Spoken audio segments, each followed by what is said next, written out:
ધરમપુરના શિંગારમાળના મૂળ ગામથી ગારમાળ ફળિયાને જોડતો મુખ્ય માર્ગ છેલ્લા 9 વર્ષથી બિસ્માર હાલતમાં છે। 12 વર્ષ પહેલા બનેલો આ ડામર રોડ માત્ર 3 વર્ષમાં જ તૂટી ગયો હતો।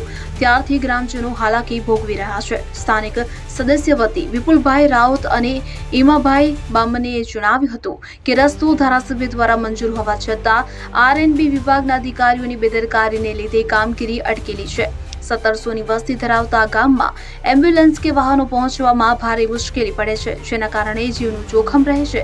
અનેક રજૂઆતો છતાં તંત્ર મૌન હોય। ગ્રામજનોએ હવે ઉગ્ર આંદોલનની ચીમકી ઉચ્ચારી છે। આજ રોજ માકડબન જિલ્લા પંચાયતમાં આવતું એક ગામ સિંગરમાળ મૂળ ગામમાં આજે રસ્તાનો પ્રોબ્લેમ છે। તમે જોયો હશે વિડીયોમાં કે કઈ રીતના આ પિકઅપ વાહનને ધક્કો મારીને ઉપર ચડાવવામાં આવ્યું।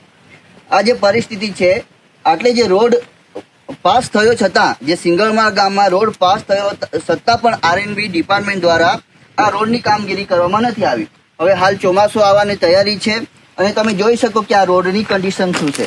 આ રોડની જગ્યાએ આખું ધૂળ છે અને આવી પરિસ્થિતિમાં જો ચોમાસું આવશે તો આ જે ગામવાળા છે સિંગરમાળ ગામવાળાને અવર જવર માટે ખૂબ જ તકલીફ પડવાની છે। આ રસ્તો આજથી 12 વર્ષ પહેલા બન્યો હતો અને તે પછી આરએનબીમાં રજૂઆત કરીને એમએલએ ધારાસભ્ય અરવિંદભાઈએ લગભગ તરત 3 વર્ષની અંદર આ રસ્તો મંજૂર કરાવ્યો।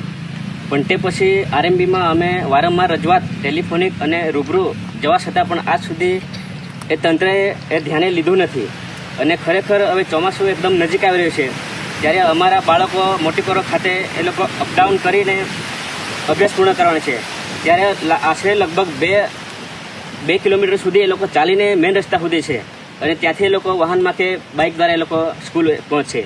અને તેવી જ રીતે અમારા ગામમાં 1700 થી 1800ની વસ્તી છે, તેમાં લગભગ 700ની વસ્તી બહેનોની છે।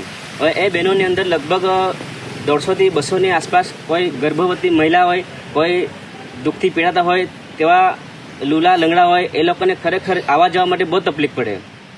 અને આજ સુધી અમારે 2 થી 3 વર્ષની અંદર આજ સુધી એક એમ્બ્યુલન્સ પણ આવી નથી। જો આ રસ્તો 2 થી 3 દિવસની અંદર ચાલુ નહીં કરવામાં આવે તો અમે તમામ ગ્રામજનો ભેગા મળીને આરએનબી ઓફિસની અને મામલતદાર કચેરી ખાતે અમે ધરણા પર બેસીશું।